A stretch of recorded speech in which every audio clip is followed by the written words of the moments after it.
어머님, 저희도 다 어머님 좋으시라고 한 거예요. 좋은 데서 쉬시라고. 좋으라고? 내 카드로 결제해놓고 그게 날 위한 거라고? 어머님 돈이면 어때요? 어차피 나중에 다 저희 돈 될 텐데. 뭐라고? 그러니까 지금 내가 죽기를 기다린다는 거니? 아니, 어머님, 제 말은 그게 아니라. 조용히 해. 내가 너희 돈줄로만 보이니? 그래서 이런 짓을 한 거야? 어머니, 진정하세요. 저희가 나중에 꼭. 나중은 무슨 나중? 당장 갚을 수 있어? 역시 이럴 줄 알았다. 어머님, 너무 예민하게 생각하지 마세요. 저희가 효도하려고 한 건데. 효도? 이게 효도야? 내 친구들까지 속이고 나보고 창피 당하라고? 어머님도 좋은 데서 쉬시고 친구분들이랑 좋은 시간 보내셨잖아요. 뭐가 문제예요? 너 지금 뭐라고 했어? 사실 이 정도 금액이면 어머님 형편에 별거 아니잖아요. 집 파신 돈도 있는데. 사연을 듣고 난 후 각자의 의견을 댓글로 남겨주시기 바랍니다. 사소한 댓글이라도 사연자분에게 큰 힘이 될 수 있습니다. 각색될 수 있고 사연자분의 입장에서 구성될 수 있습니다. 창가에 놓인 화분에서 노란 민들레가 피어났습니다. 그녀는 매일 아침 같은 자리에 앉아 화분을 바라보았습니다. 오문수 여사님에게 이 화분들은 단순한 식물이 아닌 남편과의 추억이 담긴 소중한 보물이었습니다. 그녀의 목소리가 텅 빈 거실에 메아리 쳤습니다. 3년 전 남편이 떠난 후 이렇게 혼잣말을 하는 것이 그녀의 일상이 되었습니다. 식탁에 놓인 밥그릇도 거실 소파도 모두 둘이 쓰던 것이었지만 이제는 홀로 그것들을 마주하고 있었습니다. 오문수 여사님은 천천히 일어나 화분에 물을 주었습니다. 남편이 살아있을 때는 늘 그가 화분에 물을 주곤 했습니다. 아침이면 어김없이 일어나 베란다 화분들을 돌보던 그의 뒷모습이 아직도 선명했습니다. 이제는 내가 물을 줘야지 잘 자라라. 그녀는 거실 창가에 줄지어 선 화분들을 하나하나 돌보며 아침을 보냈습니다. 각각의 화분마다 남편과의 이야기가 담겨 있었습니다. 제일 큰 화분의 동백나무는 결혼 30주년 기념일에 남편이 선물해 준 것이었고, 옆에 작은 제라늄은 그들의 마지막 결혼 기념일에 함께 심은 것이었습니다. 여보, 기억나? 이 동백이 처음 피었을 때 얼마나 좋아했었는지. 그녀는 동백나무를 쓰다듬으며 미소 지었습니다. 남편은 꽃을 무척 사랑했습니다. 퇴직 후에는 매일같이 화분을 들여와 베란다를 작은 정원으로 만들었습니다. 처음에는 그녀도 그의 취미를 이해할 수 없었습니다. 여보, 이제 그만 화분 사와. 베란다가 터질라. 그때마다 남편은 웃으며 대답했습니다. 걱정 마. 이게 다 우리 손자 공기 정화하라고 그러는 거야. 시간이 지나면서 그녀도 남편의 정원 가꾸기에 동참하게 되었습니다. 퇴근 후 함께 화분에 물을 주고 주말이면 옆 동네 화훼단지에 가서 새로운 화분을 고르는 일이 그들의 소소한 행복이 되었습니다. 창밖으로 따스한 봄볕이 들어왔습니다. 그녀는 문득 남편과 함께 봄나들이를 갔던 날들이 떠올랐습니다. 매년 봄이면 남편은 그녀의 손을 잡고 근처 공원으로 산책을 나갔습니다. 여보, 지금쯤이면 진달래도 폈을 텐데. 어제는 손자 준우가 방문했습니다. 할아버지의 빈자리가 너무 크다며 걱정하는 손자의 모습에 그녀는 마음이 아팠습니다. 할머니, 제가 할아버지 대신 화분 관리 도와드릴게요. 하지만 그녀는 고개를 저었습니다. 이 화분들은 그녀와 남편만의 이야기였으니까요. 대신 손자의 어깨를 토닥여 주었습니다. 괜찮아. 할머니는 이렇게 내 할아버지가 남겨준 화분들이랑 이야기하는 게 좋아. 오문수 여사님은 창가에 앉아 따스한 봄볕을 맞으며 조용히 미소 지었습니다. 꽃잎 위로 내리쬐는 햇살이 마치 남편의 따뜻한 손길 같았습니다. 비록 남편은 떠났지만 이렇게 그와 함께 가꾼 화분들을 보며 그를 기억할 수 있다는 것이 그녀에겐 큰 위안이 되었습니다. 여보, 오늘도 우리 화분들 잘 자라고 있어요. 걱정 말아요. 그녀의 말끝에 미소가 번졌습니다. 창밖에서 불어오는 봄바람이 화분의 잎들을 살랑거리게 했고, 그 모습이 마치 남편이 그녀에게 다정히 손짓하는 것만 같았습니다. 평화로운 아침 햇살이 창가의 화분들을 비추고 있을 때였습니다. 오문수 여사님의 휴대폰이 울렸습니다. 화면에는 우리 큰아들이라는 이름이 반짝였습니다. 그녀는 살짝 놀랐습니다. 평소 바쁘다는 이유로 자주 연락하지 않던 아들이었기 때문입니다. 어머니, 저예요. 상식이에요. 그녀는 반가운 마음에 화분에 물을 주던 손을 멈추었습니다. 아이고, 우리 아들, 웬일이냐? 회사는 잘 다니고 있어? 전화기 너머로 들려오는 아들의 목소리는 평소보다 조심스러웠습니다. 네, 어머니. 제가 드릴 말씀이 있어서요. 그녀는 의자에 앉았습니다. 아들의 어조가 심상치 않았기 때문입니다. 어머니, 혼자 괜찮아요? 나야 괜찮지. 내 아버지 가시고 나서 쭉 여기 살고 있잖니. 잠시 침묵이 흘렀습니다. 그리고 이어진 아들의 말에 그녀의 가슴이 덜컥 내려앉았습니다. 어머니, 저희랑 같이 사시는 게 어떠세요? 그 집 파시고 그녀는 순간 말을 잃었습니다. 남편과 함께 지내던 이 집을 판다는 게 무슨 말인지 이해할 수 없었습니다. 갑자기 그게 무슨 소리니? 어머니 혼자 계시니까 너무 걱정되고 저희가 모시고 싶어서요. 그녀는 창가의 화분들을 바라보았습니다. 남편과 함께 가꾼 이 화초들을 두고 떠난다는 건 상상할 수도 없는 일이었습니다. 난 여기가 좋아. 내 아버지 기억도 있고. 어머니, 사실 제가 회사에서 좀 어려운 일이 있어서요. 아들의 목소리가 더욱 조심스러워졌습니다. 어머니 집이 꽤 큰 평수잖아요. 그걸 팔고 저희 집으로 오시면 남은 돈으로 제가 사업을 새로 시작하려고요. 그녀는 한숨을 내쉬었습니다. 결국 이런 전화였구나 싶었습니다. 상씨가 어머니, 제가 꼭 성공해서 더 좋은 집으로 모실게요. 이번만 도와주세요. 그녀는 거실을 천천히 둘러보았습니다. 남편과 함께 고른 가구들, 손수 걸어둔 액자들, 그리고 창가의 화분들까지. 모든 것에 추억이 깃들어 있었습니다. 어머니, 아들의 목소리가 간절했습니다. 그녀는 문득 남편이 살아계실 때 했던 말이 떠올랐습니다. 자식이 잘 되는 게 부모 맘이지. 남편의 말이 귓가에 맴돌았습니다. 결국 그녀는 깊은 한숨을 내쉬며 입을 열었습니다. 알았다. 엄마가 한번 생각해 볼게. 전화를 끊고 그녀는 오랫동안 창밖을 바라보았습니다. 봄바람에 흔들리는 화분의 잎들이 마치 그녀의 흔들리는 마음처럼 보였습니다. 여보, 우리 아들 때문에 이 집을 비워야 할 것 같네요. 그녀의 눈시울이 붉어졌습니다. 화분에 물을 주며 매일 남편과 대화를 나누던 이 공간을 떠난다고 생각하니 가슴 한켠이 먹먹해졌습니다. 아들 잘 되라고 그러는 거예요. 당신도 그러셨죠? 자식 위해서라면. 목소리가 떨렸습니다. 창가에 줄지어 선 화분들이 봄볕을 받아 유난히 선명해 보였습니다. 그녀는 천천히 일어나 화분들을 하나씩 쓰다듬었습니다. 이제 곧 이별해야 할 남편과의 추억들을 어루만지듯이. 며칠째 잠을 이루지 못하는 밤이었습니다. 그녀는 이불을 걷어내고 거실로 나왔습니다. 달빛이 창가의 화분들을 은은하게 비추고 있었습니다. 오문수 여사님은 소파에 앉아 한참을 그 모습을 바라보았습니다.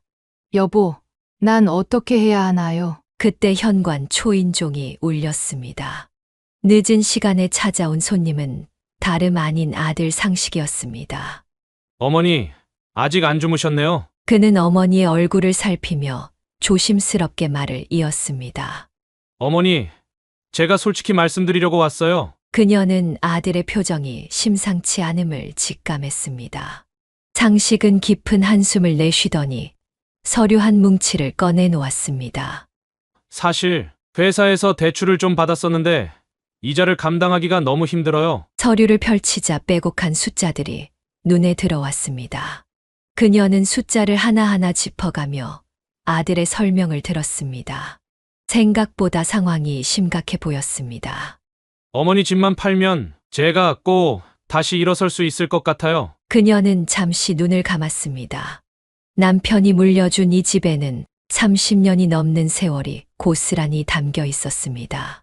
첫 아이를 키우며 밤새 들려주던 자장가, 명절이면 온 가족이 모여 떠들던 웃음소리, 그리고 남편의 마지막 숨결까지.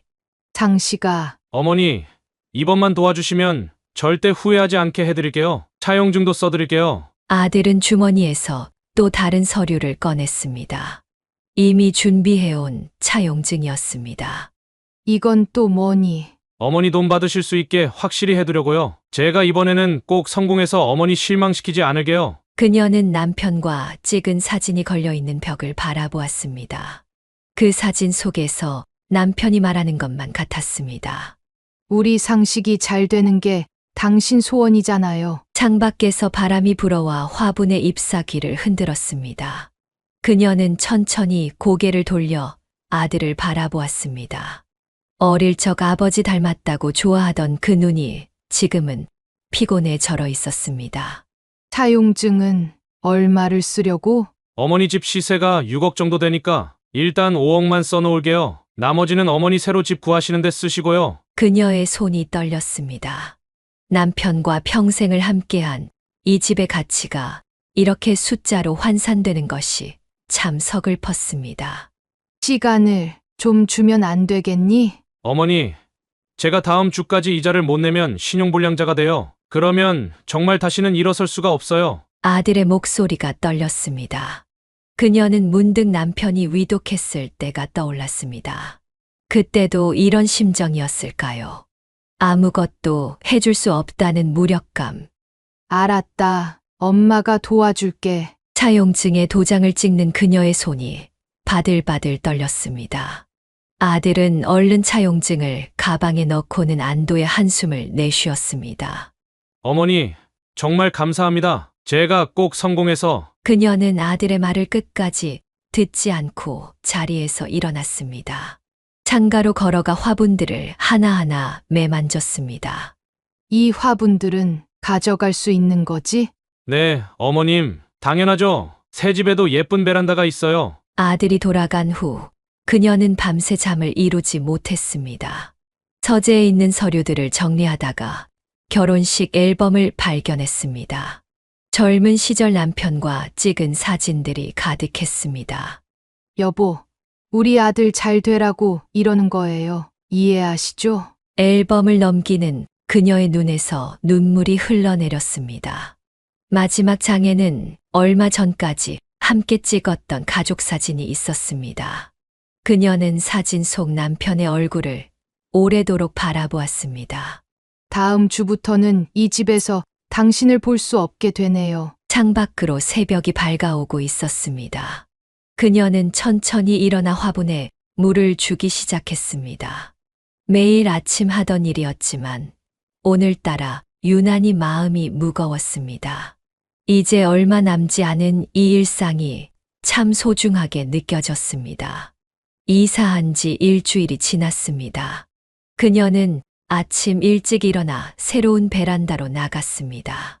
옮겨 심은 화분들이 아침 햇살을 받아 반짝였습니다.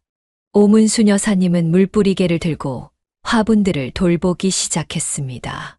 할머니, 나도 물 줄래? 뒤에서 갑자기 들려온 목소리에 그녀는 놀라 돌아보았습니다. 파자마 차림의 손자 유준이가 졸린 눈을 비비며 서 있었습니다. 아이고, 우리 유준이 벌써 일어났어? 응, 할머니랑 같이 화분에 물 주고 싶어서. 그녀는 작은 물뿌리개를 하나 더 가져와 손자에게 건넸습니다. 유준이는 신이 나서 화분에 물을 주기 시작했습니다. 할머니, 이 꽃 이름이 뭐예요? 이건 동백이야. 할아버지가 할머니한테 선물해 주신 거란다. 할아버지 보고 싶다. 그녀는 잠시 말을 잃었다가 이내 미소를 지었습니다. 이 꽃을 보면 할아버지가 우리를 보고 계신 것 같아서 할머니가 아주 좋아하는 거야. 아침 식사 시간, 부엌에서 냄새가 솔솔 피어올랐습니다. 며느리 미희가 요리하는 동안 그녀는 유준이의 도시락을 싸고 있었습니다. 며느리가 손자의 먹거리에 예민해 유준이는 급식을 먹지 않고 도시락을 먹었습니다. 어머니, 제가 할게요. 아니야. 내가 하고 싶어서 그러는 거야. 넌 아침 차려. 미희는 잠시 망설이다 고개를 끄덕였습니다. 그녀는 손자의 도시락에 예쁘게 주먹밥을 만들어 넣었습니다. 옆에서 구경하던 유준이가 환호성을 질렀습니다. 와, 할머니가 만든 거 진짜 맛있겠다. 그래. 그럼 방학 때까지 할머니가 매일 도시락 싸줄까? 유준이는 연신 고개를 끄덕이며 좋아했습니다. 식탁에 둘러앉아 아침을 먹는 동안 그녀는 문득 이런 일상이 나쁘지 않다고 생각했습니다. 오후가 되자 유준이가 학교에서 돌아왔습니다. 그녀는 손자를 위해 간식을 준비해 두었습니다. 할머니, 오늘 도시락 진짜 맛있었어요. 친구들이 다 부러워했어요. 유준이는 가방을 내팽개치고 그녀에게 달려와 안겼습니다. 따스한 온기가 전해져 왔습니다. 그래? 다행이구나. 내일은 더 맛있게 싸줄게. 할머니, 우리 같이 숙제해요. 할머니가 옆에 있어주면 좋겠어요. 그녀는 손자의 머리를 쓰다듬었습니다. 둘이서 거실 테이블에 앉아 숙제를 하는 동안 창밖으로 따스한 햇살이 들어왔습니다. 할머니, 이거 어떻게 하는 거예요? 산수 문제를 가리키는 손자에게 그녀는 천천히 설명해 주었습니다. 비록 요즘 교육 방식은 잘 모르지만 기본적인 것들은 도와줄 수 있었습니다. 저녁 시간 상식이 퇴근하고 돌아왔습니다. 어머니, 유준이랑 잘 지내셨어요? 그래. 너무 잘 지냈어. 얘가 참 착해. 상식은 흐뭇한 표정으로 아들의 머리를 쓰다듬었습니다. 식탁에 둘러앉아 저녁을 먹는 동안 유준이가 신나서 오늘 있었던 일들을 이야기했습니다. 아빠, 할머니가 만들어준 도시락이 진짜 맛있었어요. 내일도 할머니가 싸주신대요. 상식과 미희는 서로 눈을 마주치며 미소 지었습니다. 그녀는 이런 모습을 보며 문득 남편 생각이 났습니다. 여보, 우리 손주 잘 크고 있죠? 밤이 되어 모두 잠자리에 들 때였습니다. 유준이가 그녀의 방으로 살금살금 들어왔습니다. 할머니, 내일도 아침 일찍 일어나서 같이 화분에 물 줄 거예요. 그녀는 손자를 꼭 안아주었습니다. 가슴 한켠이 따뜻해지는 것을 느꼈습니다. 그래. 우리 유준이 할머니가 예쁜 꽃도 많이 보여줄게. 잠자리에 든 그녀는 오늘 하루를 돌아보았습니다. 비록 익숙하던 집을 떠나왔지만 손자와 함께하는 이 순간들이 새로운 행복으로 다가왔습니다. 화분들도 새로운 베란다에서 잘 자라고 있었고 손자와 함께 물을 주는 시간은 특별한 즐거움이 되었습니다. 여보, 오늘은 참 행복한 하루였어요. 그녀는 남편의 사진을 보며 속삭였습니다. 창밖에서 들려오는 밤바람 소리가 마치 남편의 대답처럼 들렸습니다. 내일도 이렇게 평화로운 날들이 계속되길 바라며 그녀는 조용히 눈을 감았습니다. 평화로웠던 일상에 금이 가기 시작한 것은 어느 화창한 오후였습니다. 오문수 여사님은 학교에서 돌아온 유준이에게 과일을 썰어주고 있었습니다.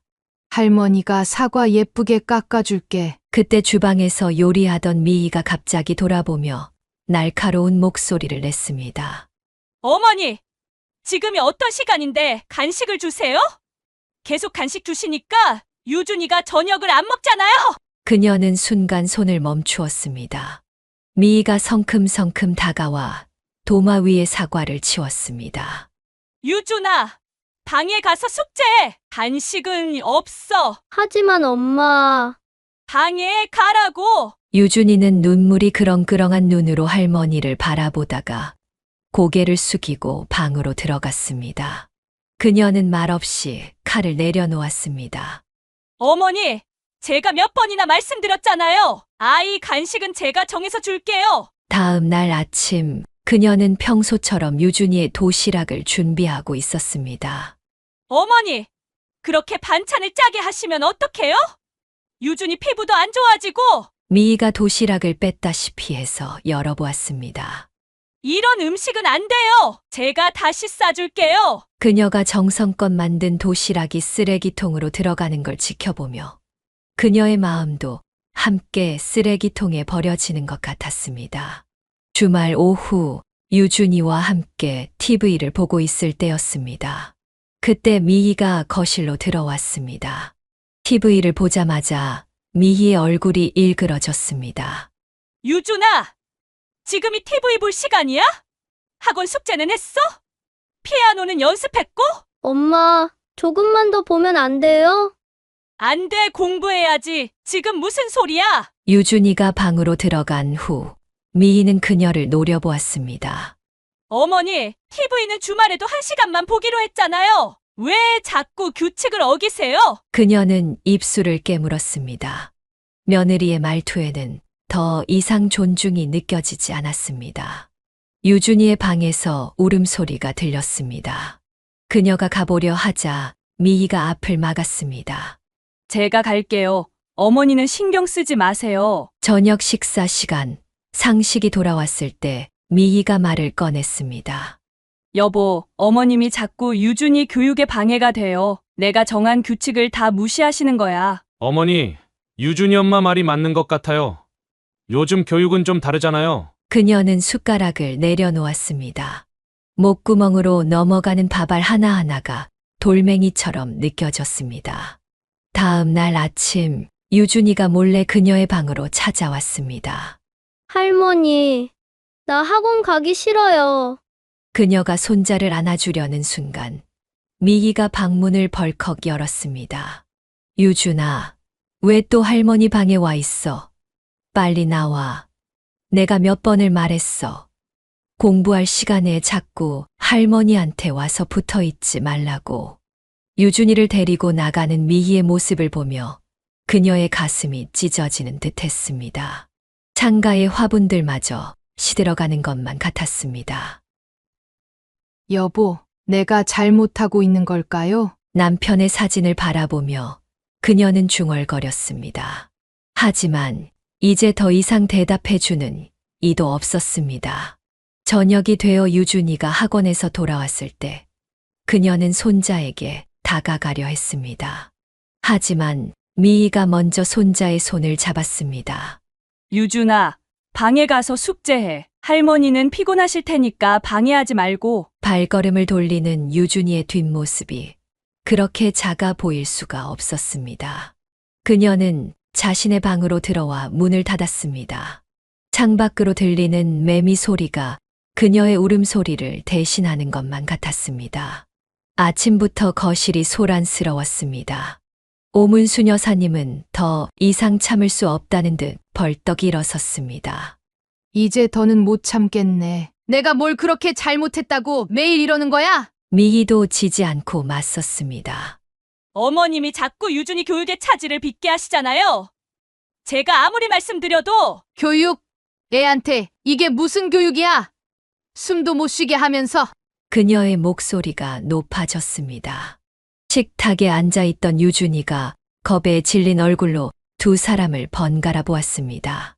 어머님, 제 자식 교육은 제가 알아서 할게요. 어머님은 제발 좀. 뭐? 내 자식. 그래, 내 자식이지. 내 손주는 구경만 하라는 거지? 그녀의 손이 부들부들 떨렸습니다. 그때 상식이 거실로 나왔습니다. 어머니, 아침부터 왜 이러세요? 상식아, 내 마누라가 나를 뭐로 보는지 알아? 내가 이런 대접 받으려고 여기 온 줄 아나? 상식은 한숨을 내쉬었습니다. 어머니, 미희가 틀린 말 한 건 아니잖아요. 요즘은 교육이 중요하다고. 이게 교육이야? 애를 이렇게 못 살게 구는 게? 내 아버지가 이런 걸 보면 뭐라고 하실 것 같아? 어머니, 돌아가신 아버님 얘기를 왜 여기서 꺼내세요? 미희가 날카롭게 끼어들었습니다. 왜 못 꺼내? 이게 다 내 아버지 재산으로 산 집 아냐? 내가 여기 와서 이런 꼴 당할 줄 알았으면 그녀의 목소리가 떨렸습니다. 분노와 서러움이 뒤섞인 감정이 북받쳐 올랐습니다. 어머님, 그 돈 얘기를 또 꺼내시네요. 저희가 언제 갚겠다고. 조용히 해. 돈 얘기가 아니야. 내가 이런 대접 받으려고. 그녀는 갑자기 가슴을 부여잡았습니다. 숨이 턱 막히는 것 같았습니다. 어머니, 상식이 다가왔지만 그녀는 손을 저었습니다. 됐어. 이제 알겠다. 내가 여기 있을 자리가 아닌가 보네. 그녀는 천천히 자신의 방으로 향했습니다.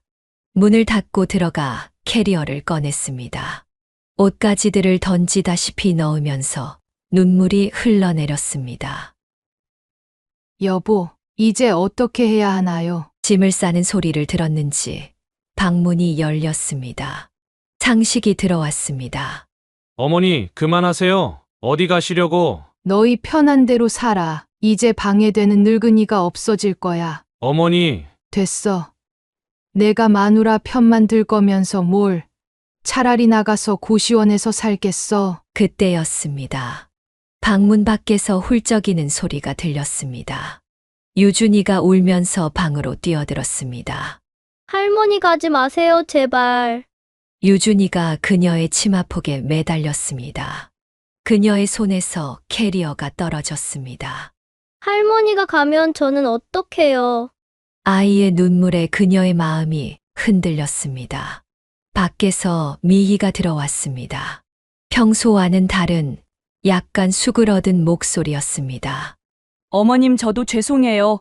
제가 너무 예민했나 봐요. 상식도 한 발 물러섰습니다.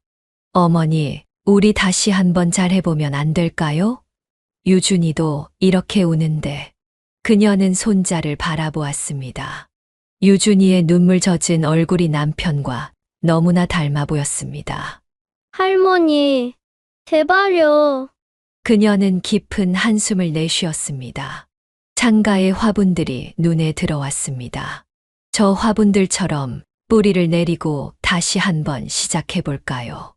알았다. 할머니가 한 번만 더 해볼게. 유준이가 그녀를 꼭 안았습니다. 하지만 그녀의 마음 한켠에는 여전히 불안감이 자리 잡고 있었습니다. 이게 과연 옳은 선택일까? 남편의 사진이 걸린 방향을 바라보며 그녀는 작게 중얼거렸습니다. 여보, 내가 잘하는 걸까요? 한 달이 지나고 가정의 분위기는 조금씩 누그러졌습니다. 오문수 여사님은 여전히 화분에 물을 주고 유준이와도 조심스레 시간을 보냈습니다. 미희도 더 이상 노골적인 간섭은 하지 않았습니다. 어느 주말 아침 상식이 거실로 나와 그녀에게 말을 걸었습니다. 어머니, 저기 잠깐 이야기 좀 할까요? 그녀는 물뿌리개를 내려놓고 소파에 앉았습니다. 미희도 부엌에서 나와 남편 옆에 앉았습니다. 어머니, 요즘 많이 힘드셨죠? 상식의 목소리는 평소보다 한층 부드러웠습니다. 그동안 저희가 너무 어머니 마음을 몰라드렸어요. 미희도 고개를 끄덕이며 말을 이었습니다. 어머님, 제가 너무 예민하게 굴었죠? 죄송해요. 그녀는 잠자코 두 사람의 말을 들었습니다. 상식이 서류 봉투를 꺼내 테이블 위에 올려놓았습니다. 어머니, 이거 보세요. 봉투 안에는 제주도의 고급 리조트 팸플릿이 들어있었습니다. 어머니 친구분들이랑 같이 가실 수 있게 준비했어요. 효도 여행이요. 그녀는 놀란 눈으로 팸플릿을 바라보았습니다. 이게 무슨... 저희가 많이 부족했잖아요. 이번 기회에 어머니 마음도 풀어드리고 싶고, 미희가 환한 미소를 지으며 말했습니다. 어머님 친구분들이랑 함께 다녀오세요. 그녀는 팸플릿을 천천히 넘겨보았습니다. 오션뷰 스위트룸, 프라이빗 풀, 미슐랭 레스토랑. 모든 것이 화려했습니다. 이런 걸 어떻게... 어머니 걱정하지 마세요. 제가 회사에서 상도 받고 보너스도 나왔거든요. 상식이 자랑스러운 듯 말했습니다. 맞아요, 어머님. 저희가 다 준비할 테니까 편하게 다녀오세요. 친구분들이랑 오랜만에 좋은 추억도 만드시고 그녀는 망설였습니다. 마음 한켠에서 불안감이 스쳤지만 두 사람의 진심 어린 눈빛을 보니 마음이 흔들렸습니다. 숙자랑 영숙이도 같이 갈 수 있다고? 네, 두 분 다 너무 좋아하셨어요. 어머님 기다리고 계시대요. 미희가 스마트폰을 꺼내 보여주었습니다. 화면에는 호텔 예약 확인서가 떠 있었습니다. 이미 예약까지 다 해놨구나. 어머니, 이번엔 정말 편하게 쉬다 오세요. 저희가 성의를 담아서 준비했어요. 상식의 말에 그녀는 천천히 고개를 끄덕였습니다. 유준이가 방에서 뛰어나왔습니다. 할머니, 제주도 가신대요. 저도 할머니랑 같이 가고 싶어요. 미희가 얼른 유준이를 달랬습니다. 유준아, 할머니는 이번에 친구분들이랑 가시는 거야. 우리는 다음에 또 가자. 그녀는 손자의 머리를 쓰다듬었습니다. 할머니가 맛있는 거 사올게. 저녁이 되어 방으로 돌아온 그녀는 남편의 사진을 바라보았습니다. 여보, 우리 애들이 이런 걸 준비했네요. 괜찮을까요? 창밖에서 불어오는 바람이 커튼을 살랑거렸습니다. 그녀는 전화기를 들어 현자에게 전화를 걸었습니다. 숙자야, 너도 이번 여행 간다며? 그럼 얼마 만에 우리끼리 여행이야. 영숙이도 벌써 신나서 짐 챙기고 있대. 친구의 밝은 목소리를 들으니 그녀의 마음도 한결 가벼워졌습니다. 전화를 끊고 그녀는 베란다로 나갔습니다. 달빛이 화분들을 은은하게 비추고 있었습니다.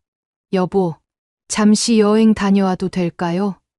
화분들은 유준이가 잘 돌봐준대요. 그녀의 입가에 잔잔한 미소가 번졌습니다. 오랜만에 찾아온 평화로움이 달콤하게 느껴졌습니다. 하지만 그녀는 알지 못했습니다. 이 달콤함 뒤에 숨겨진 씁쓸한 진실을. 제주공항에 도착한 순간부터 그녀의 마음은 설렘으로 가득했습니다. 오문수 여사님은 오랜 친구들과 함께 공항을 나서며 제주도의 따뜻한 바람을 맞았습니다. 문순아, 이런 호화로운 여행은 처음이네. 숙자가 들뜬 목소리로 말했습니다. 영숙도 연신 환한 미소를 지었습니다. 그러게, 우리 애들이 이렇게 효도를 하네. 리무진이 공항 앞에서 그들을 기다리고 있었습니다. 운전기사가 공손하게 인사하며 문을 열어주었습니다. 이쪽으로 타시면 됩니다. 호텔로 향하는 길, 차창 밖으로 푸른 바다가 펼쳐졌습니다. 30년 지기 친구들과 함께하는 여행이 꿈만 같았습니다. 여보, 친구들이랑 이렇게 좋은 곳에 왔네요. 그녀는 마음속으로 남편에게 속삭였습니다. 리조트는 그들의 상상을 뛰어넘었습니다. 탁 트인 오션뷰의 스위트룸, 프라이빗 풀장, 특급 호텔 서비스까지 모든 것이 완벽했습니다.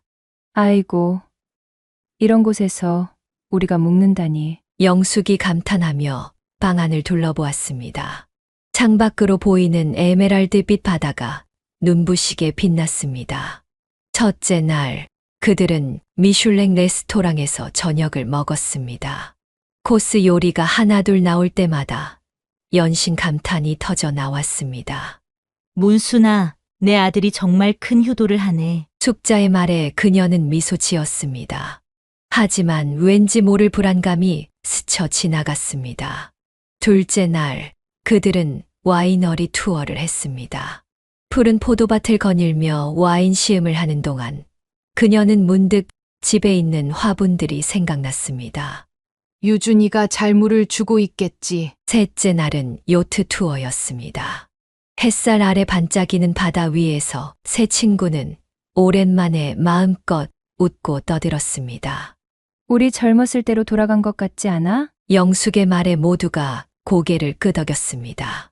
그때 숙자가 조심스레 물었습니다. 근데 문순아, 이 비용 다 내 아들이 내는 거 맞아? 그녀는 잠시 망설였습니다. 카드 결제할 때마다 스쳐가는 사인이 떠올랐습니다. 그럼, 그렇지. 목소리가 살짝 떨렸지만 그녀는 애써 밝은 표정을 지었습니다. 마지막 날 저녁 특급 호텔의 스카이 라운지에서 야경을 바라보며 그들은 건배를 했습니다. 우리 우정 변치 말고 앞으로도 이렇게 함께하자. 잔이 부딪히는 소리가 밤하늘에 울렸습니다. 그녀는 창밖의 불빛들을 바라보며 생각에 잠겼습니다. 이 모든 순간이 너무 완벽해서 오히려 불안했습니다. 귀가하는 날 공항으로 가는 차 안에서 현자가 말했습니다. 문순아, 정말 좋은 추억 만들었다. 고마워. 그녀는 말없이 고개를 끄덕였습니다. 비행기 안에서 그녀는 조용히 눈을 감았습니다. 이 완벽했던 4박 5일이 꿈처럼 느껴졌습니다.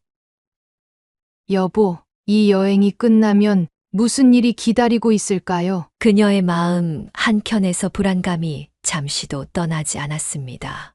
하늘 위에서 바라보는 구름 사이로 곧 마주하게 될 현실이 그림자처럼 드리워지는 것만 같았습니다. 여행에서 돌아온 지 일주일이 지났습니다. 오문수 여사님은 우편함을 열다가 걸음을 멈추었습니다. 카드 명세서가 눈에 들어왔기 때문입니다. 이게 뭐지? 봉투를 뜯는 그녀의 손이 떨렸습니다. 명세서를 펼치는 순간 그녀의 얼굴에서 핏기가 싹 가셨습니다. 그녀는 자신의 눈을 의심했습니다. 모든 결제 내역이 그녀의 카드였습니다.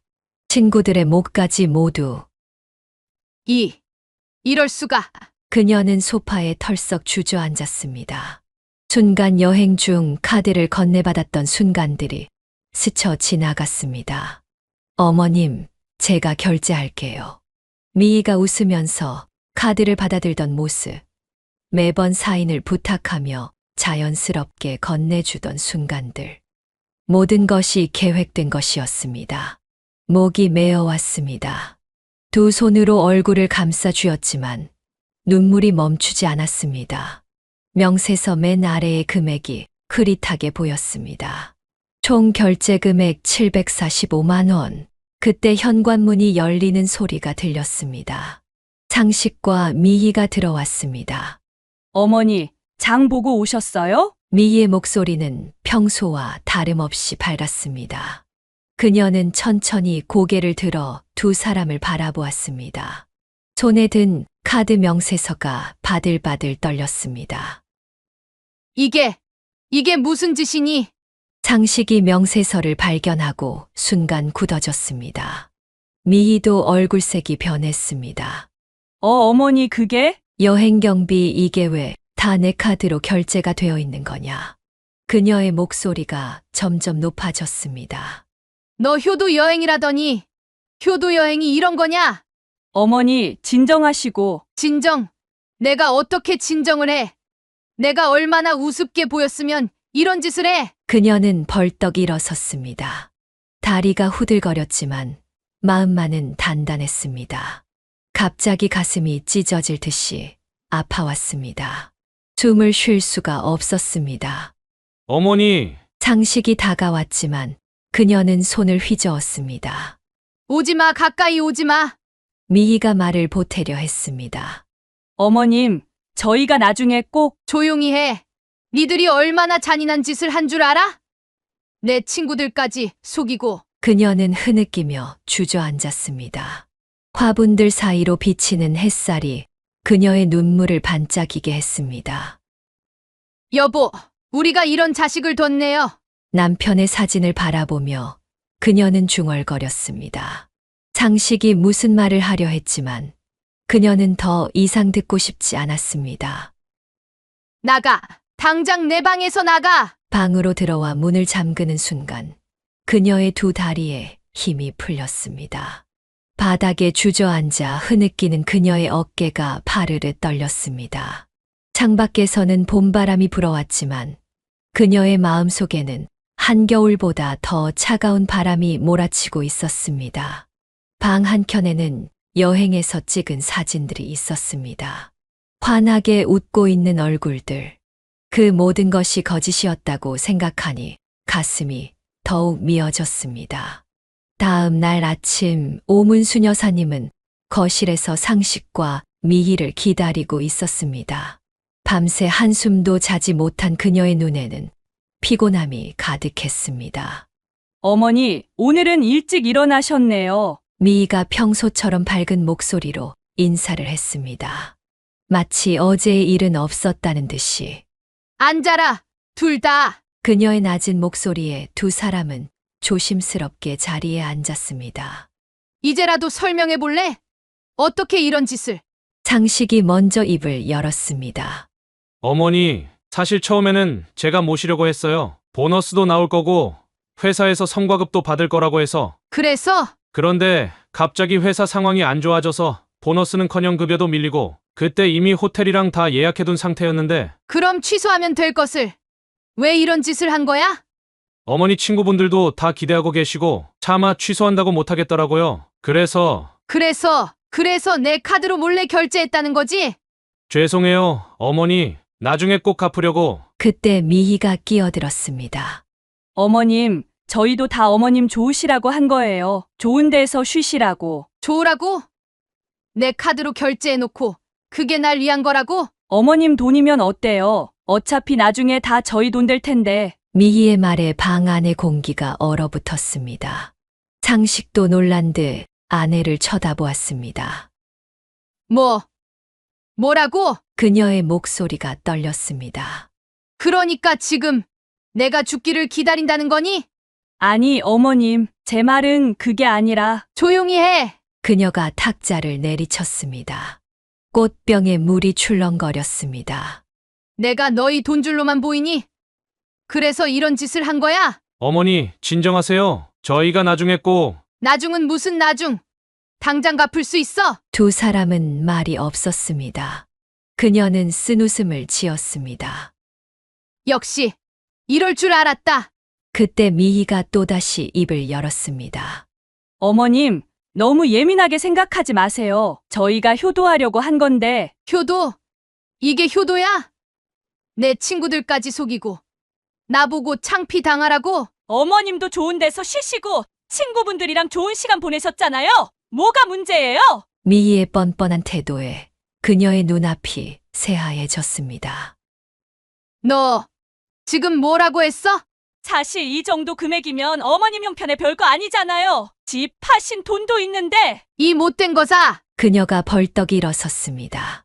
장식이 말리려 했지만 그녀는 이미 분노를 참을 수 없었습니다.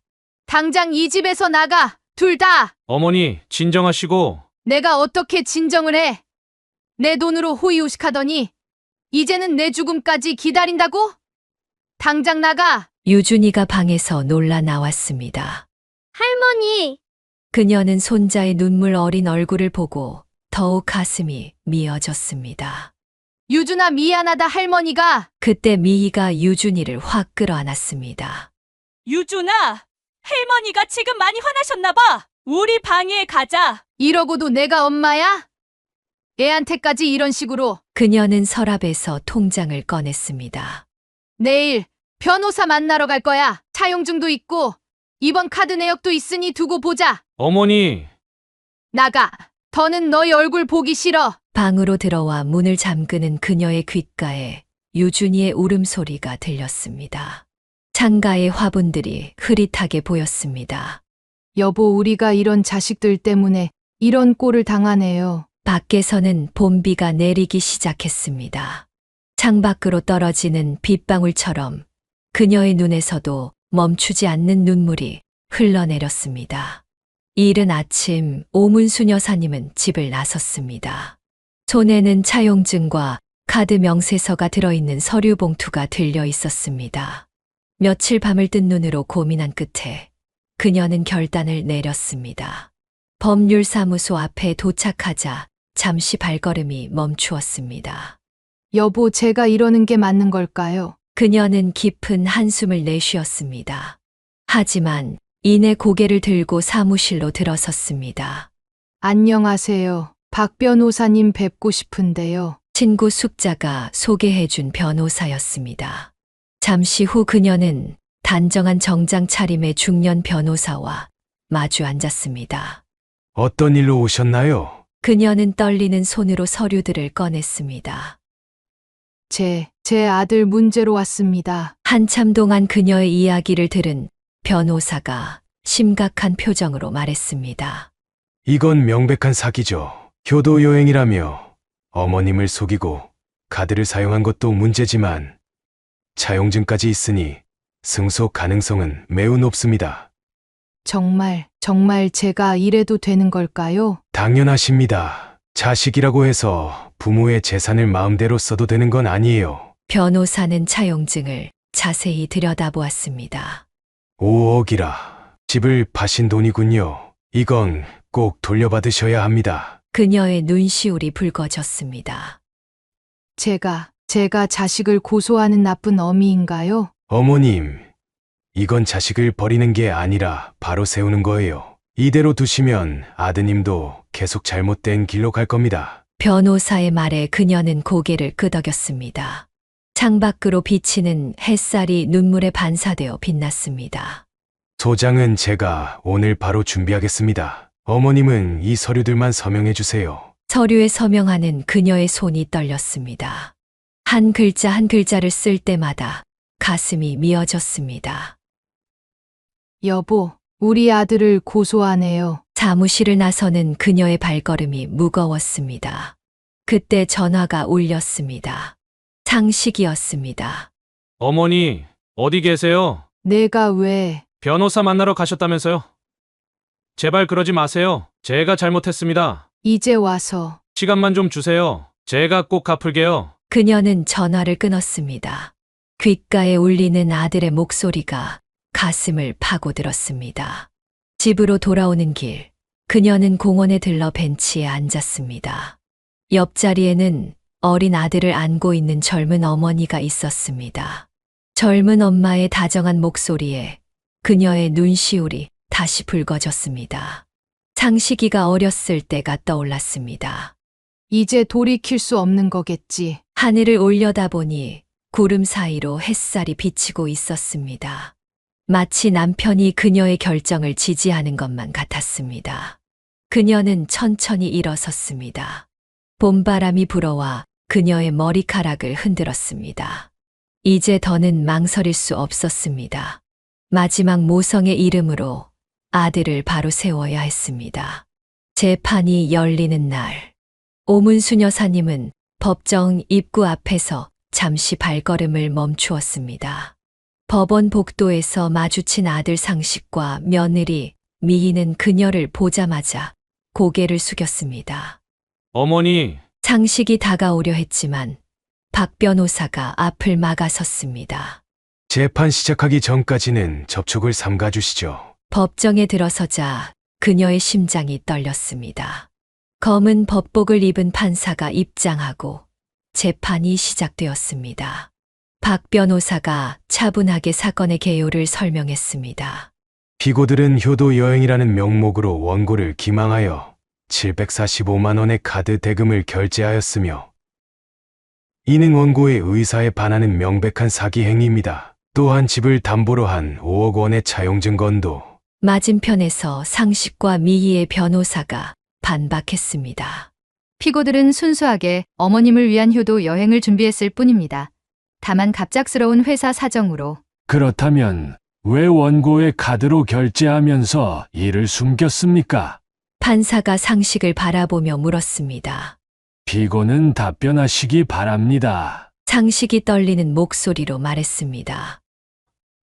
처음에는 제가 부담하려고 했습니다. 하지만 회사 사정이 갑자기 어려워지고 그래서 어머님의 카드로 무단 결제를 했다는 말씀이신가요? 죄송합니다. 저희가 잘못했습니다. 시간을 주시면 꼭 갚도록 하겠습니다. 판사는 서류들을 꼼꼼히 검토하더니 입을 열었습니다. 이 법정은 피고들의 행위가 사기죄에 해당한다고 판단합니다. 차용증 5억 원과 카드 부정 결제 금액 745만 원, 이자를 포함한 총액을 원고에게 반환하도록 명령합니다. 망치 소리가 울렸습니다. 그녀의 눈에서 눈물이 흘렀습니다. 재판이 끝나고 법원을 나서는데 상식이 뛰어왔습니다. 어머니, 제발 조금만 시간을 주세요. 제가 어떻게든 상씨가 그녀는 아들을 바라보았습니다. 어릴 적 그토록 순수하던 아들의 눈빛은 어디로 갔을까요? 이제 와서 뭘 어쩌자고. 어머니, 진심으로 잘못했습니다. 제가 그만해라. 판결대로 하거라. 발걸음을 돌리는 그녀의 어깨가 떨렸습니다. 멀어지는 뒷모습을 보며 상식이 큰 소리로 외쳤습니다. 어머니, 정말 죄송합니다. 제가 꼭 갚을게요. 하지만 그녀는 돌아보지 않았습니다. 법원을 나서는 그녀의 발걸음은 무거웠지만 마음만은 조금 가벼워진 것 같았습니다. 이제 정말 끝난 걸까요? 봄바람이 불어와 그녀의 머리카락을 흔들었습니다. 멀리서 유준이의 얼굴이 떠올랐습니다. 손자의 순수한 미소가 그리웠지만 이제는 모든 것을 새롭게 시작해야 할 때였습니다. 법원 앞 벤치에 앉아 잠시 하늘을 올려다보았습니다. 구름 사이로 비치는 햇살이 마치 남편의 위로처럼 느껴졌습니다. 봄이 지나고 여름이 왔습니다. 오문수 여사님은 새로 계약한 아파트의 베란다에 화분들을 다시 옮겨 심었습니다. 비록 예전 집보다는 작았지만 오히려 아담한 공간이 마음에 들었습니다. 여보, 이제 좀 자리를 잡은 것 같아요. 그녀는 창가에 걸린 남편의 사진을 바라보며 중얼거렸습니다. 법원 판결 이후 그녀는 돌려받은 돈으로 이곳에 보금자리를 마련했습니다. 문득 유준이의 목소리가 들리는 것 같았습니다. 그녀는 화분의 잎을 만지작거리며 한숨을 내쉬었습니다. 손자의 얼굴이 보고 싶었지만 지금은 모든 것을 정리할 시간이 필요했습니다. 아가, 할머니가 미안해. 물뿌리개로 화분에 물을 주던 중 초인종이 울렸습니다. 문을 열자 옆집 할머니가 서 있었습니다. 문순 씨, 주민센터에서 토예 교실 연다는데 같이 가볼까요? 그녀는 잠시 망설였습니다. 하지만 이제는 새로운 시작을 해야 할 때였습니다. 그래요. 한번 가보죠. 주민센터 도예 교실은 생각보다 재미있었습니다. 흙을 만지며 무언가를 만들어내는 일은 그녀의 마음을 차분하게 해주었습니다. 문순 씨, 솜씨가 대단하시네요. 옆자리의 할머니가 감탄했습니다. 그녀는 수줍게 웃었습니다. 처음으로 만든 도자기 그릇에는 아직 서툰 솜씨가 역력했지만 그 안에 그녀의 진심이 담겨 있었습니다. 이건 유준이 주려고 만든 건데. 말을 하다가 그녀는 입을 다물었습니다. 아직도 손자 이름을 말할 때면 가슴 한켠이 아려왔습니다. 시간이 흐르며 도예를 배우는 재미에 푹 빠진 그녀는 다른 취미 활동도 시작했습니다. 수요일에는 신앙송 모임, 금요일에는 요가 교실. 바쁜 일정 속에서 그녀는 조금씩 웃음을 되찾아갔습니다. 여보, 오늘은 제가 만든 첫 작품이 완성됐어요. 그녀는 도자기 꽃병을 남편 사진 앞에 조심스레 놓았습니다. 서툴지만 정성 들여 만든 꽃병에 들꽃을 꽂았습니다. 이제는 좀 괜찮아졌어요. 매일 울기만 하던 제가 이제는 이렇게 무언가도 만들고 창밖으로 들어오는 햇살이 도자기 꽃병에 반사되어 반짝였습니다. 문득 벨이 울렸습니다. 요가 수업에서 만난 친구였습니다. 문순 씨, 우리 산책 가요. 날도 좋은데. 그녀는 미소 지으며 모자를 썼습니다. 아파트 단지 앞 공원으로 가는 길, 꽃들이 활짝 피어 있었습니다. 여보, 저 이제 혼자서도 잘 살 수 있을 것 같아요. 바람이 불어와 그녀의 머리카락을 흔들었습니다. 문득 공원 벤치에 앉아있는 할머니와 손자가 눈에 들어왔습니다. 잠시 발걸음을 멈추었지만 이내 고개를 돌렸습니다. 이제는 제 삶을 살아야죠. 주민센터로 향하는 그녀의 발걸음이 가벼워졌습니다. 오늘은 도예 수업에서 화분을 만들 예정이었습니다. 남편과 함께 가꾸던 화초들을 위한 새로운 보금자리를 만들 생각에 가슴이 설렜습니다. 여보, 저 이제 조금씩 나아지고 있어요. 지켜봐 주세요. 하늘에는 구름 한 점 없이 맑았고 그녀의 마음도 조금씩 맑아지고 있었습니다. 오문순 여사님은 마트 앞에서 우연히 이웃이었던 아주머니를 만났습니다. 아이고, 오 여사님. 그 동네 이사 가셨다면서요. 네, 그렇게 됐네요. 상식 씨 부부도 얼마 전에 이사 가더라고요. 더 작은 빌라로 갔다던데. 그녀의 가슴이 저몄습니다.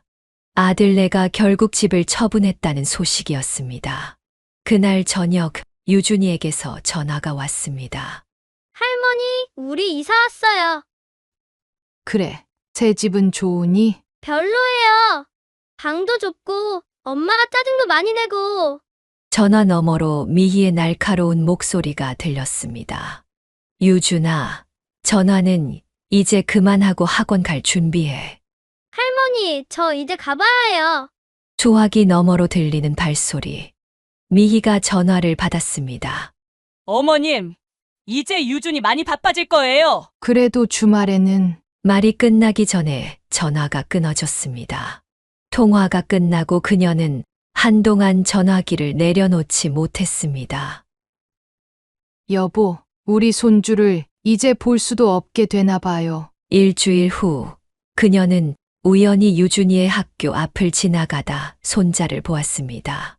유준아! 하지만 미희가 재빨리 유준이를 끌고 갔습니다.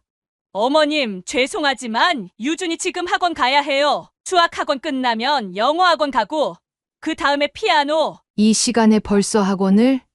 요즘은 다들 이렇게 공부해요. 어머님 세대랑은 달라요. 미희의 말에는 날이 서 있었습니다. 그 후로 유준이를 보는 것은 더욱 힘들어졌습니다.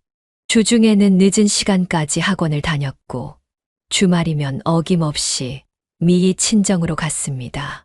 한 번은 유준이가 몰래 문자를 보내왔습니다. 할머니, 저 너무 힘들어요. 학원만 계속 다니고, 엄마는 자꾸 화내고. 그녀는 안타까운 마음에 답장을 보내려다 멈추었습니다. 이런 문자마저 미희가 검사한다는 걸 알았기 때문입니다.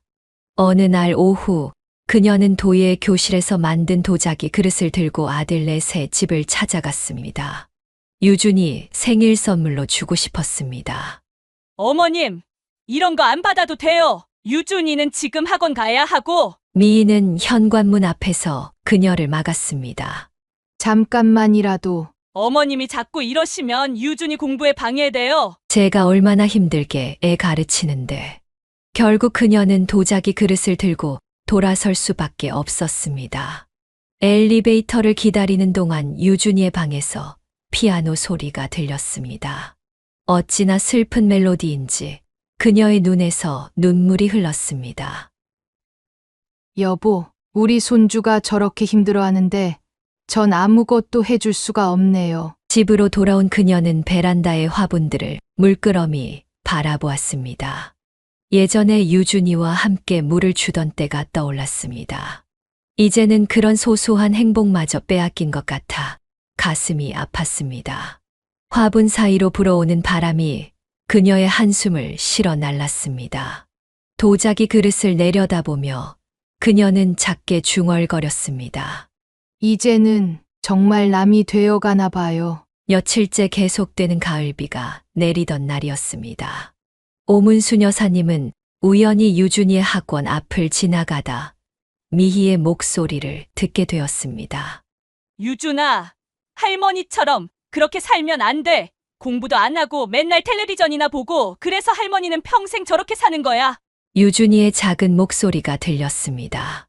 하지만 할머니는. 넌 의사가 되어야지? 할머니처럼 아무것도 못 배우고 그렇게 살면 어떻게 할머니랑 어울리다 보면 너도 버릇없어질까봐 걱정이야. 그녀는 그 자리에 얼어붙은 듯 서 있었습니다. 빗방울이 뺨을 타고 흘러내렸지만 눈물인지 비인지 분간할 수 없었습니다.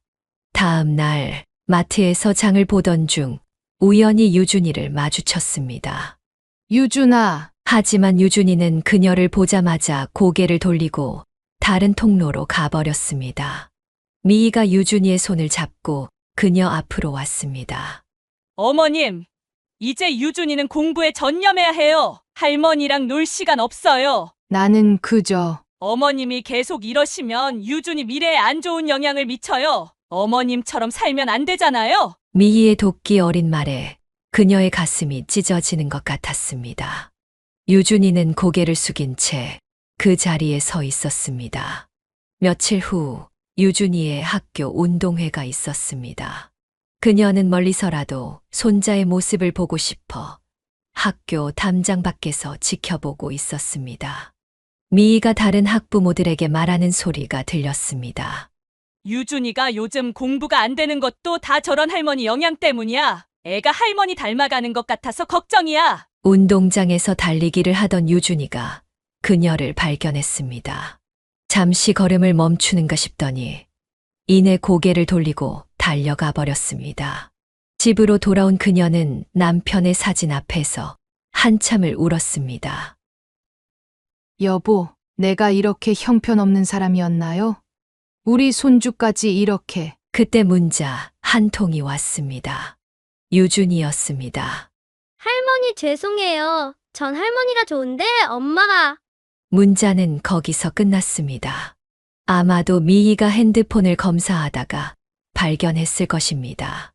다음 날 그녀는 도예 교실에서 만든 작은 도자기 인형을 들고 유준이의 학원 앞에서 기다렸습니다. 하지만 유준이는 그녀를 보자마자 고개를 숙이고 지나쳤습니다. 유준아, 어머님, 이제 그만하세요. 유준이한테 집착하지 마세요. 미희가 다가와 그녀의 손에서 도자기 인형을 빼앗아 쓰레기통에 던졌습니다. 이런 쓸데없는 것보다 공부가 중요하다고 몇 번을 말해요. 깨지는 도자기 소리가 그녀의 가슴에 메아리 쳤습니다. 유준이는 울먹이며 학원 안으로 뛰어들어갔습니다. 비가 내리기 시작했습니다. 그녀는 쓰레기통에서 깨진 도자기 조각을 주워들었습니다. 한 조각 한 조각이 그녀의 찢어진 마음 같았습니다. 여보, 이제는 정말 우리 손주를 잃어버리나 봐요. 베란다의 화분들도 시들어가는 것만 같았습니다. 더 이상 함께 물을 줄 손자도 없는데 이 화분들을 키우는 의미가 있을까 생각했습니다. 하지만 그녀는 알고 있었습니다. 언젠가는 다시 손자와 함께 이 화분에 물을 줄 수 있을 거라고. 그러다 더 이상 참을 수 없었던 오문수 여사님은 결국 아들네 집을 찾아갔습니다. 초인종을 누르자 상식이 문을 열었습니다. 어머니, 웬일이세요? 너희 둘 다 마주 보고 할 말이 있어. 거실에는 미희가 앉아 있었습니다. 그녀를 보자 얼굴을 찌푸렸습니다. 이제는 더 이상 못 참겠다. 도대체 왜 이러는 거야? 미희가 코웃음을 쳤습니다. 뭐가 왜 이러는데요? 내가 돈 갚으라고 했다고 이렇게 유준이를 못 만나게 하는 거야? 어머님, 그게 무슨 말씀이에요? 전 그저 우리 아들 교육에 신경 쓰는 것뿐인데. 교육? 그래, 내가 못 배워서 답답하고 창피하지. 그래서 손주까지 이렇게. 상식이 끼어들었습니다. 어머니, 요즘은 어머니 때와 달라요. 공부가 전쟁이에요. 미희 말이 맞아요. 너까지 이렇게 나오는 거니? 어머니가 너무 옛날 방식만 고집하셔서 그래요. 시대가 달라졌다고요. 그녀의 눈에서 눈물이 흘렀습니다. 그래, 내가 시대에 뒤처졌다. 근데 내 손주 얼굴 한번 보는 게 그렇게 시대에 뒤처진 거니? 어머님, 그렇게 유준이한테 집착하지 마세요. 유준이도 이제 할머니 별로 안 좋아해요. 뭐라고? 사실대로 말씀드릴까요? 유준이가 할머니 때문에 창피하대요. 친구들한테. 이 독한 거사! 그녀가 벌떡 일어섰습니다. 내가 못 배웠어도 너희 아버지 집 한 채는 남겼다. 그걸 내가 날 속여서 빼앗아 갔잖아. 어머님! 돈 떼먹고도 모자라서 이제는 손주까지. 이렇게 독하게 굴어도 되는 거야? 상식이 미의 앞을 막아섰습니다. 어머니, 그만하세요. 돈 얘기는 하지 말자고 했잖아요. 돈 얘기? 그래, 그 돈 때문에 이렇게 앙심을 품은 거지. 그래서 우리 유준이를. 미희가 날카롭게 소리쳤습니다. 어머님이 우리 밑바닥으로 떨어뜨렸잖아요. 집도 빼앗기고 이렇게 좁은 빌라로 이사 오고. 내 돈 돌려받은 게 잘못이야? 그럼요. 아들 하나 키우는데 어머님이 이렇게까지? 그때 유준이가 방문을 열고 나왔습니다. 할머니, 미희가 재빨리 유준이를 방으로 밀어 넣었습니다. 들어가 있어. 할머니랑 상관하지 마. 유준아! 창식이 그녀의 팔을 잡았습니다. 어머니, 이제 그만 가세요. 우리도 이제 새 삶 살아야 해요. 새 삶. 그래서 너 여미를 버리는 게 새 삶이야? 그녀의 목소리가 떨렸습니다. 나가세요. 어머님, 더 이상 우리 집에 찾아오지 마세요. 미희의 차가운 목소리에 그녀는 한 발 물러섰습니다. 여보, 우리 아들이 이렇게 변했네요. 그녀는 현관문을 향해 걸어갔습니다. 문을 열기 전 마지막으로 뒤를 돌아보았습니다. 유준아, 할머니가 미안해. 문이 닫히고 그녀는 계단을 내려가며 흐느꼈습니다. 멀리서 유준이의 울음소리가 들리는 것 같았지만 이제는 더 이상 손자를 안아줄 수도 없었습니다. 비가 내리기 시작했습니다. 하지만 그녀는 우산을 펴지 않았습니다. 차라리 이 비에 그동안의 아픔을 모두 씻어내고 싶었습니다. 시간은 흘러갔지만 오문수 여사님의 마음속 상처는 깊어만 갔습니다. 매일 아침 베란다의 화분들에 물을 주며 그녀는 유준이를 떠올렸습니다. 여보, 오늘도 우리 손주를 못 봤어요. 그녀는 때때로 유준이의 학교 앞을 서성였습니다. 멀리서나마 손자의 뒷모습이라도 보고 싶어서였습니다. 하지만 미희는 그런 그녀를 발견할 때마다 유준이를 재빨리 다른 곳으로 데려갔습니다. 할머니가 저기 있네. 얼른 이쪽으로 가자. 유준이가 뒤돌아보려 할 때마다 미희는 아이의 어깨를 잡아 돌렸습니다. 그녀는 그저 멀어지는 손자의 뒷모습을 바라볼 수밖에 없었습니다. 도예 교실에서 만드는 작품들은 모두 유준이를 위한 것이었습니다. 하지만 그 작품들은 그녀의 방 한켠에 쌓여만 갔습니다. 전해줄 수 없는 마음처럼 도자기들은 먼지만 쌓여갔습니다. 유준아, 할머니는 내가 보고 싶구나. 간혹 동네 슈퍼에서 우연히 마주칠 때면 유준이는 이제 고개를 숙이고 지나갔습니다. 그래도 그녀는 알았습니다. 유준이가 몰래 뒤돌아보는 것도 눈물을 훔치는 것도 남편의 사진 앞에서 그녀는 매일 밤 이야기를 했습니다. 여보, 우리 손주가 이제 중학생이 됐대요. 키도 많이 컸을 텐데 얼굴도 못 보고. 창가의 화분들은 여전히 꽃을 피웠지만 그녀의 마음속에는 영원한 겨울이 찾아온 것 같았습니다. 한때는 함께 물을 주며 웃던 그 화분들이 이제는 그리움만 키워가는 것 같았습니다. 할머니의 정원에서 함께 보낸 시간들 내가 기억하고 있을까? 이제 그녀에게 남은 것은 추억뿐이었습니다. 손자와 함께 찍은 사진 한 장, 유준이가 그려준 그림 한 장. 그것들을 보며 그녀는 흘러가 버린 시간 속에서 위안을 찾았습니다. 언젠가는 내가 할머니를 찾아올까? 하지만 그 언젠가는 오지 않았습니다. 계절이 바뀌고 화분의 꽃들이 피었다. 지기를 반복해도 그녀의 기다림은 계속되었습니다. 베란다 창문에 비친 그녀의 모습은 점점 더 외로워 보였습니다. 하지만 그녀는 매일 아침 화분에 물을 주며 중얼거렸습니다. 오늘도 우리 유준이가 잘 지내기를. 사연을 듣고 댓글을 남겨주시기 바랍니다. 사소한 의견일지라도 사연자분에게는 큰 힘이 됩니다. 노골적인 악성 댓글은 사연자분에게 상처가 될 수 있으니 삼가주시기 바랍니다.